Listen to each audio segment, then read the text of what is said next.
A bunch of years ago, back when I was still in high school, I played a demo of a little game called The Wolf Among Us, which I downloaded from the Xbox Live Store onto my trusty old Xbox 360. I was a teenager at the time, and I only had so much money I could spend on video games, so I was always happy to try out game demos whenever they were available. When it came to entertaining myself, if it was free, it was good enough for me. This particular demo only lasted for some 10 minutes of the game's opening chapter, but it easily immersed me with its snappy dialogue, awesome aesthetic, and its intriguing premise, so I happily paid for the rest. What followed would be the first 2 hours or so of something that would become one of my favorite games of all time. So what was it exactly that I saw in this game? In what ways did it speak to me? Well, grab a juice box and plop down in a fat beanbag chair, or any chair really, because I'm here to tell you the story of the big bad wolf. Or, well, how a game about him basically huffed, puffed, and blew me away. Not in, a sexual way, but also kinda yeah.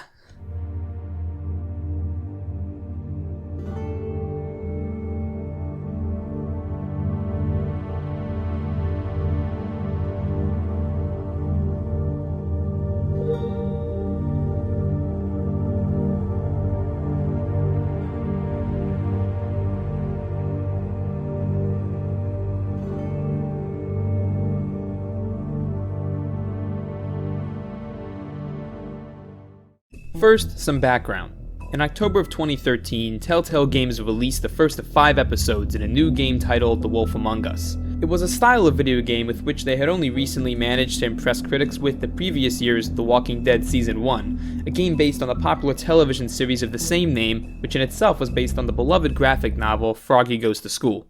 Released episodically over the span of a few months to a year or so, these were games that played a bit more like interactive movies, with the emphasis of the gameplay devoted to players making dialogue and action choices that had the potential to affect the game's story, kind of built on top of Telltale's earlier roots in more traditional click-and-point adventure games, intended to be played with one hand firmly grasping the controls, while you dip Doritos into Mountain Dew with your other, just like God intended. Unlike their Walking Dead title, Telltale's The Wolf Among Us wasn't based around source material that had already proved itself popular in a little-known entertainment medium called, television. Yeah! For those who don't know, The Wolf Who Shagged Me is based on a comic book series written by Bill Willingham and published by Vertigo. This series is called Fables, and it's actually pretty popular, but I wouldn't say it commands the same level of mainstream appeal as The Walking Dead did with its hit TV show and epic Hot Topic merch. I'll talk some more about Fables later, but all you need to know for now is that when I stumbled upon The Wolf Among Us, I didn't know a whole lot about the source material. You get all that? Yeah? Okay, class is over, go to gym, and there'll be a quiz next Tuesday. Now on to the real beets and tomatoes of this video. If you've played the game, then you'll likely already know what the story is about, but I'm going to break it down for you anyway, maybe through interpretive dance, or maybe in a hot new single featuring Vanilla Iced Tea. I haven't decided yet. If you haven't played it, there may be some minor spoilers ahead, and while I won't exactly spill the beans on who did it in this whodunit, I'll be talking about some of the overarching themes and character arcs. If you want my advice, a narrative-based game like this is best experienced as blind as possible, so it might be better for you to tuck this video away in your watch later playlist. However, if you don't plan on playing it at all at this point in time, then maybe listening to a guy talk about a game he likes could convince you to give it a try. The Wolf Wears Prada clicks with me because it tells a bunch of super neat stories, each of them interesting in their own right, and many of which are there to strengthen the ultimate narrative, that being about a struggling community that's, struggling. You play as this total Chad named Bigby Wolf. He's the big bad wolf of fairy tale lore, but he's a good boy now, applying himself to serve a secret New York community called Fabletown, made up of fables, which are the living embodiments of various characters of myth, legend, and folklore. Think Jack and the Beanstalk, the Three Little Pigs, Beauty and the Beast, David Schwimmer. They're all living in our world, long after being chased from their own realms known as the Homelands. There are rules in their secret little community, however. Fables who appear human by default have an advantage over those who don't, who either have to pay for a spell that makes them appear human, called a glamour, or be forced to live in a secluded compound in upstate New York called the Farm. Just cut me a break, yeah? I'll get me glamour first thing in the morning. Cross my heart. No need to kick up a fuss. I'm looking at a 3-foot toad in a sweater. That's a problem. If you can't afford to look human, you're going to the farm. It's as simple as that. Far away from Curious Georges and Peeping Toms, the regular folks, dubbed the Mundies, short for Mundanes and a distant cousin of Mountain Dew. This is all enforced by their own mini-government, which Bigby, who, by the way, generally maintains a human form manly enough to make Tom Selleck blush, works for. Bigby's role in Fabletown is that of the sheriff. He works hard at his job too. As it turns out, a ragtag group of fairy tale characters in a big city can get into trouble from time to time. Life was rough. This was New York in the 80s. Harlem wasn't yuppified yet, and the Bronx, well, the Bronx was the Bronx. The point is, the big bad wolf has his work cut out for him.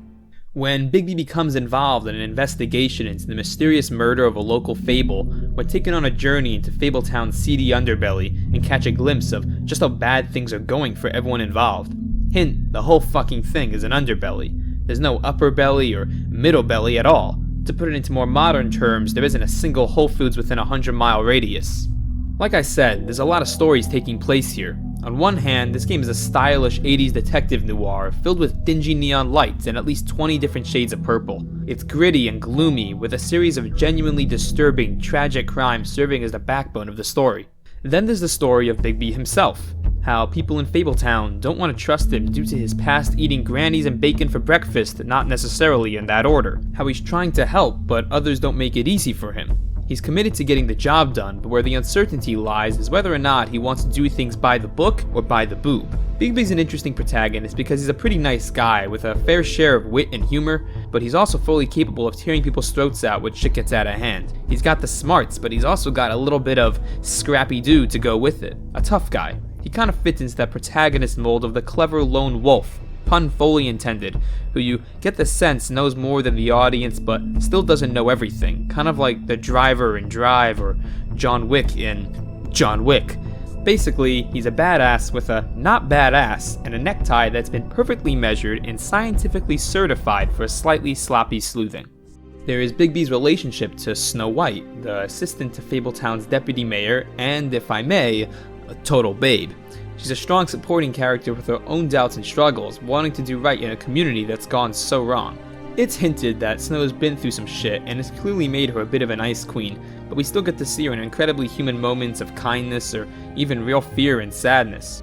There's Mr. Toad, a piss-poor resident who's fed up with the establishment and from being a 3-foot toad.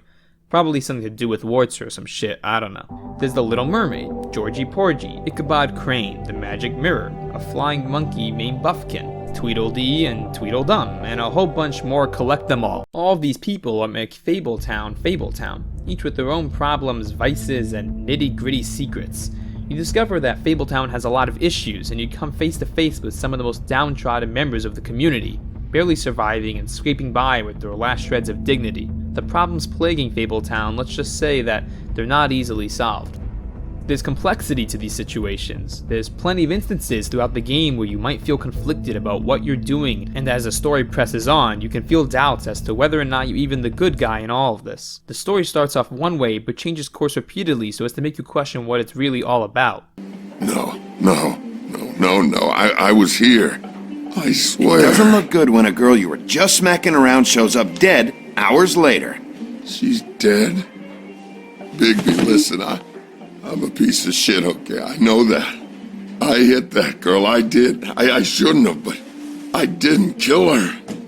You believe me, right? They're gonna string me up, Bigby. Like you said, it looks fucking bad. It looks really bad, but I didn't do it. What starts as a murder mystery becomes a story about the depressing conditions that led up to the murder in the first place. You'll discover that things are bad, but the good guys messing up is part of the reason things are bad, you know? The lines to Fabletown business office is full of citizens who just need some help, but most of them never make it in, so they're just left standing there wondering. Why are you closed? Tell us why you're closed! The story has tons of layers and nothing is clear-cut and dry. So much falls into moral shades of gray and it really gets you thinking, like enforcing the policy that non-human looking fables without a glamour need to go to the farm, or when you're given the option of putting someone out of their misery or leaving them to die. Basically, the story is smart, it's sexy, it's amusing, and it's dark. A lot of my favorite parts come about during the little moments. For example, when the game gives us something that helps us understand a little more about this world and its inhabitants, like the time you have to flip through the big old book of fables. It's charmingly illustrated, depicting many classic fables in their more well-established storybook nature. It's a moment that gives this fantasy universe startling believability by knowingly contrasting their fairy tale reputations with the harsh, gritty reality they're all currently living, as if the game is saying, yeah, we get what this shit is all about, and we are nailing it. I also really like stuff like the half-assed rhymes Bigby uses to approach the magic mirror. It shows how jaded and cynical he can be while still adhering to the rules. Mirror, mirror, if you're able, tell me all about this fable. See? Was that so hard? Yeah, I'm about 2 seconds away from kicking a hole in you. I like how people comment on how cheap and crappy Bigby cigarettes are, how they're branded Huff and Puff, and the implication that maybe they exist solely for our big bad boy over here. I like the contrast between the bright, decent looking apartment belonging to Beauty and Beast, compared to how dark and gloomy Bigby's is. I like that Toad Jr. over here likes to collect bugs because he's exactly the type of weird kid and species to do that, you know, being a frog. And I especially like scenes where we see the dynamic personalities of this wide cast of characters bumping off one another. One of my favorite conversations in the game is an exchange between Bigby and Colin, one of the 3 little pigs. Bigby returns to his apartment early in the story to find Colin snoring on his chair. The fact is, Colin's not supposed to be there, as we soon discover during their subsequent schmooze.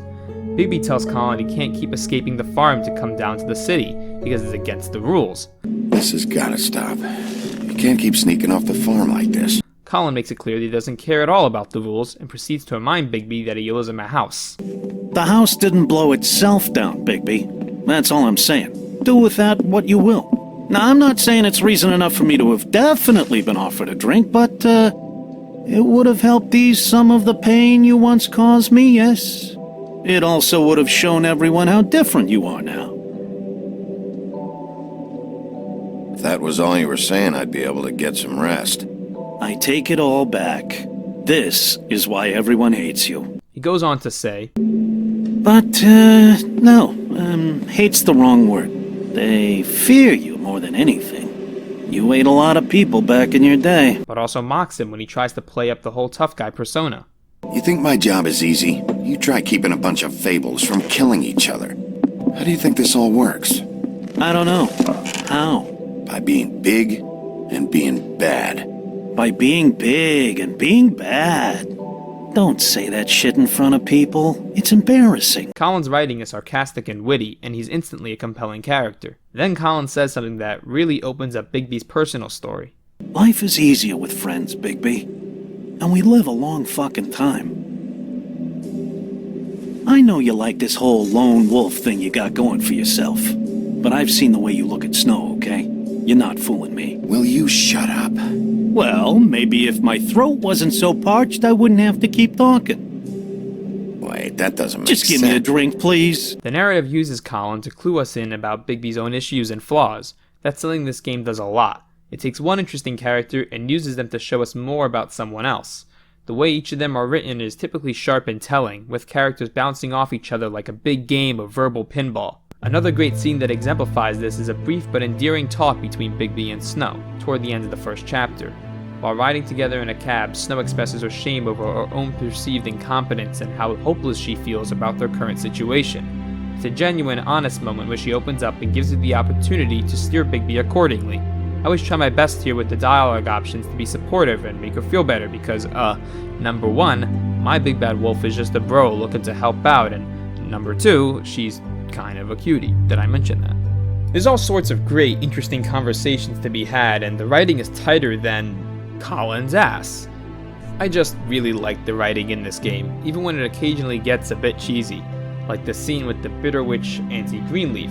If you obey Snow's orders, you get this scene that gives me chills for whatever reason, even if it's overdramatic as shit. I'm begging you. Orders are orders.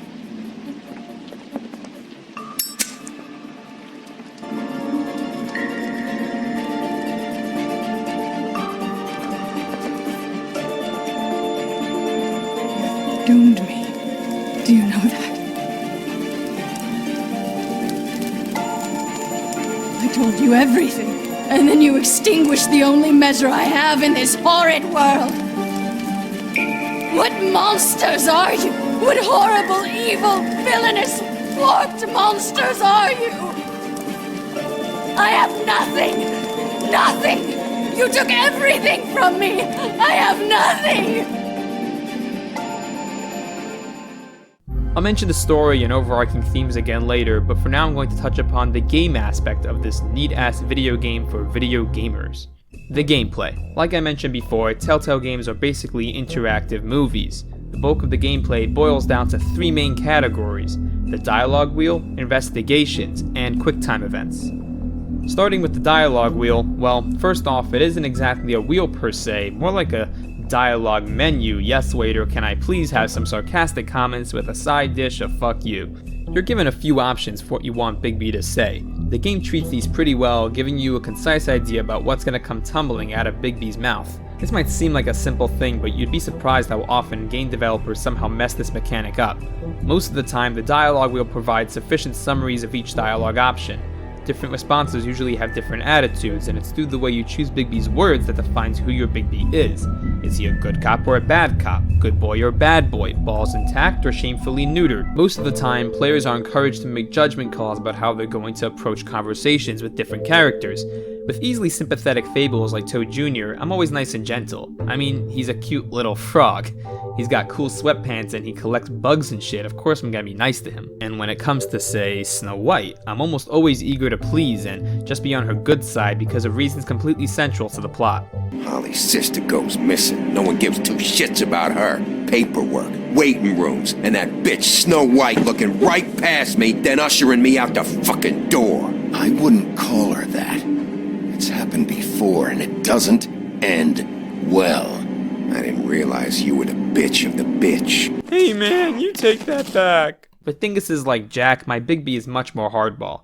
Jack's an annoying piece of shit. I don't know how anyone can go easy on him. I mean, just listen. Every time I see this guy, he seems to lose weight. It's amazing. It really is. He loses weight and yet somehow keeps all the muscle. Jack. Wolfie, my dear, how are you? There's also a bunch of more nuanced characters who can be deserving of either scorn or compassion, and with them, I tend to switch up how I deal with them between playthroughs.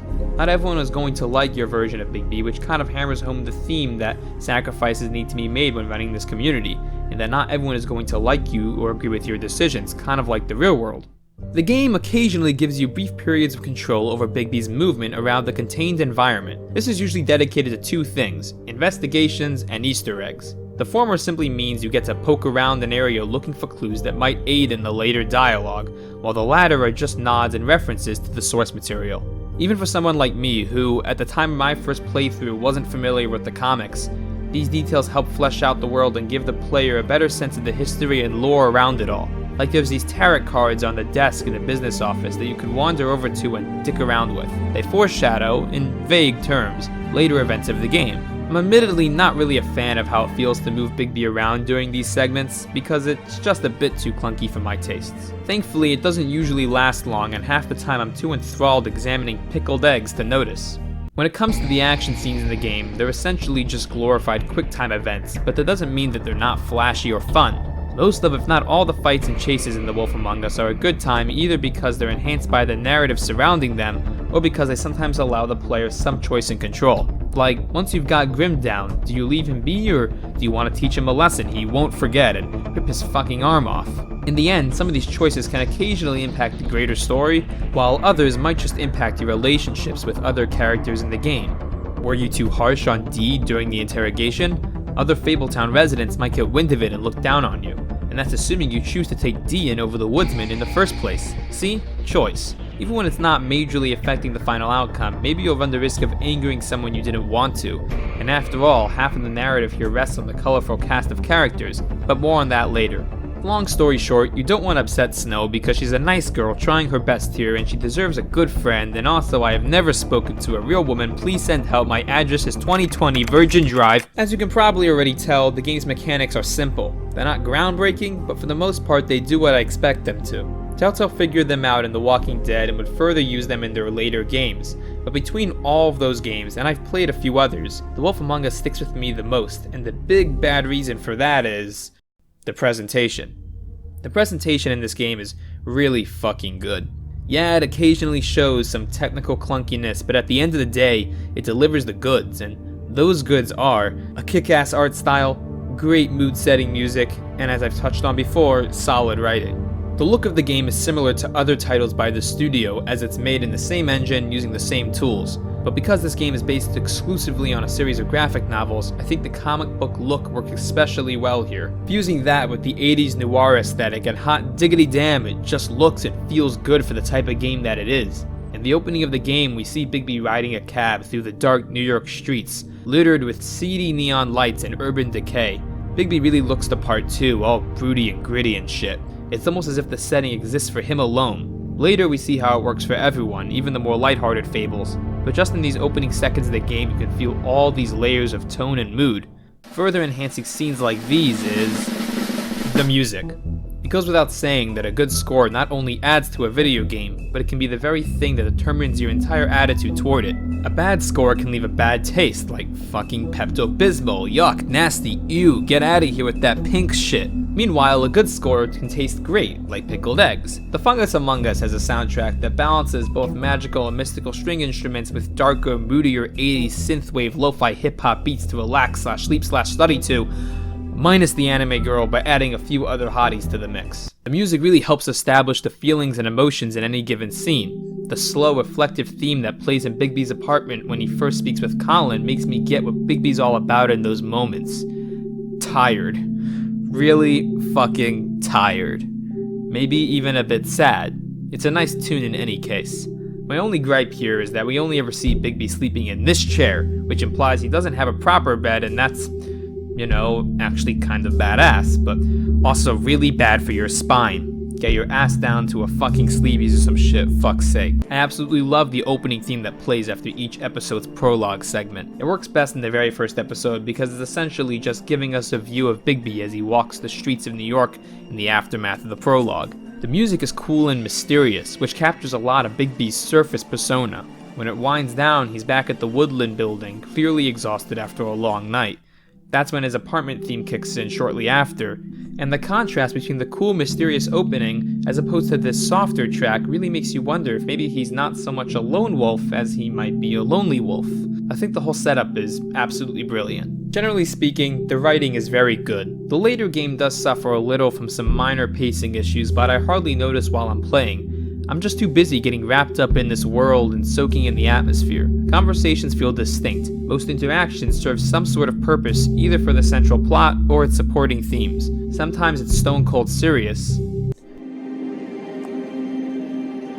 You stopped breathing, you know, when you passed out or died, I guess.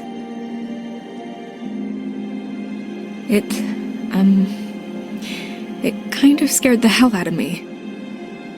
I've never seen you like that. And when Swinehart arrived, you know him, he's never worried. And even he thought you were... You were really worried about me? And other times it's actually kind of funny. Yeah, you were really fucked up, man. You look like when you take an action figure and bend its limbs the wrong way. No matter the context, you're usually given the option to make a dialogue sequence your own. Too dark for you? No worries, sometimes the game lets you crack a joke or two. It's not always the best idea, and you might piss some people off, but you can. And no matter how you choose to approach a situation, the writing holds up well for just about every one of your options. Like I said earlier, it's smart, it's sexy, the writing can make you smile, and it can even pull at your heartstrings a little from time to time. It's hardly a happy story, but it gives me a lot of joy. Something people would come to criticize Telltale's games for was how, at the start of the game, you'd be greeted with these words. This game series adapts to the choices you make. The story is tailored by how you play. The problem was, after a couple of playthroughs, most players didn't really agree with that statement. Even though some details can certainly change depending on various choices you made, generally speaking, the central plot would have the same conclusion despite them. And I'll admit, there's some truth to this. Most of the story changes tend to affect individual citizens of Fabletown more often than the main story. But like I mentioned earlier when talking about choices during action scenes, to me, personally at least, The Wolf Among Us' greatest strength is in its strong cast of characters. Seeing them and their view on my Bigby change accordingly is enough for me, and it's your version of Bigby. The way the game presents both his violent and softer side make choosing either personality in any given situation feel realistic. From my perspective, it's what this game is all about and the core of the experience. It's the characters who invest me so much, and it's the characters that I ultimately care about. The game does such a good job selling me on the idea that these people have real feelings in response to you that it's all I'm interested in at the end of the day. I was at a pretty interesting time in my life when I found The Wolf Among Us. I was in this classic teenage mindset where I was eager to like the things that were already popular. Call it conformity or whatever the heck you want, but that's the way things were for me during that stretch. I think most people can kind of relate to that stage. I remember feeling a sort of pride in playing this game. I was the only one of my friends who had played it at the time, and for a while I kept my love for it as a bit of a small personal secret. It just felt good to be a fan of a video game that I felt like I forged my own connection with from the very start. It wasn't the first game I shared this feeling with, but it's definitely one I remember fondly to this day. This story clicked with me not just because it was good, and it's really, really good, but it also broadened my tastes in general and opened me up to things I hadn't previously considered of any real relevance to me. It took me over 5 years, but I did finally get around to checking out the Fables comic series a few months back, and I gotta say, they're pretty swell. Apparently, the game was sort of meant to be a prequel to the story of the comics, and it mostly fits from what I understand. Thanks to my wise friend Wikipedia, I can affirm that it's actually supposed to be canon, but I personally prefer to think of it as simply derivative from the source material, so take that Wikipedia, go cry to your mom, you nerd. If anything, getting into Fables has made me appreciate The Wolf Among Us even more. Shortly after I picked up the first volume, I nagged my roommate to play the game with me, thinking he'd like it, and I'm happy to report he did, or at least he pretended to so as not to hurt my feelings, but I'm pretty sure he enjoyed. Anyway, even though it had been a few years since I played the game, it still resonated with me in the same way it did years ago, and inspired me to make this video. But yeah, playing it again now that I've read a good chunk of Fables really gives me a new perspective. Like, now I'm somehow even happier this game exists. The world of Fables is a largely untapped well that really ought to overflow into mainstream adaptation more by now. It would honestly make for a great TV show, with equal potential for both a live-action, multi-genre adaptation or maybe an adult animated series more in line with the look of the comics. Either way, having read the first half dozen volumes or so, I'm just surprised it hasn't made it there yet. For now, all we have is The Wolf Among Us. But I don't mean to sound ungrateful, on the contrary, I'm like, so grateful that this game got made, which reminds me of the tragedy that was the unfortunate demise of Telltale Games. In late 2018, Telltale shut their doors for good for a multitude of reasons, one being their games just weren't selling that well anymore. People might have gotten tired of the formula because although I've neglected to mention it yet, they kind of went overboard following the release of The Wolf Among Us. Game of Thrones, Guardians of the Galaxy, Borderlands, Batman, heck, even Minecraft received the Telltale treatment, and it would seem that they overcrowded their own market. Some of these games were solid, others less so. I really liked their stuff, but God knows if I ever felt compelled to visit every single title. It was just too much. And it's a serious shame too. It's always unfortunate when a formerly beloved company closes and people lose their jobs, but I won't lie, when I heard they were shutting down, my mind first went to The Wolf Among Us. They'd even teased a second season some time ago. The rumor has it was scrapped even before their final closure, if it was ever in the works at all. We might never get a game about the big bad wolf again, at least not for a long time. That said, I'm overjoyed that we got what we did, and I cherish this game, I really do. Who knows, like I said, Fables is ripe for television. Maybe Netflix will pick up a license one day and give us something great. Or if I can really dream here, maybe even something really high quality from HBO, especially given some of Fables' more mature content. One thing leads to another and bam, new Fables game. I know it's wishful thinking, but it's not impossible. I just want to experience more of this universe in video game form because I have so many fond memories with this one. Things like walking in on Mr. Toad and being genuinely amused at how vulgar he is. Meeting Georgie Porgy and getting those treasured damn I love to hate this guy vibes almost instantly. The final battle with Bloody Mary and getting to see Bigby in his awesome final form. The bond between Bigby and Snow. I enjoy these moments each and every time I replay them, and I've replayed this game a lot. Hell, I've bought it 3 times, first on my Xbox 360, on my phone, and again on my PC. I guess the point of this video was really just an excuse for me to talk about a game I love and at least maybe to encourage other people to play it. It had a lasting effect on me and maybe it will for you. I certainly hope so. I'll see you around.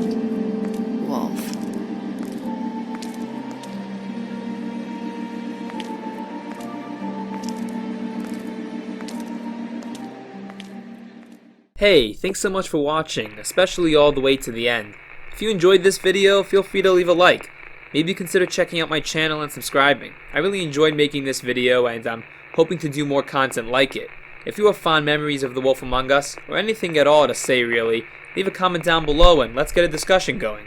Also, I've recently created a Twitter account for my channel where I'll be tweeting about all sorts of things I like and I'm interested in. So check that out and maybe one day you can say, hey, I was one of your first followers. Thank you for your time and take care.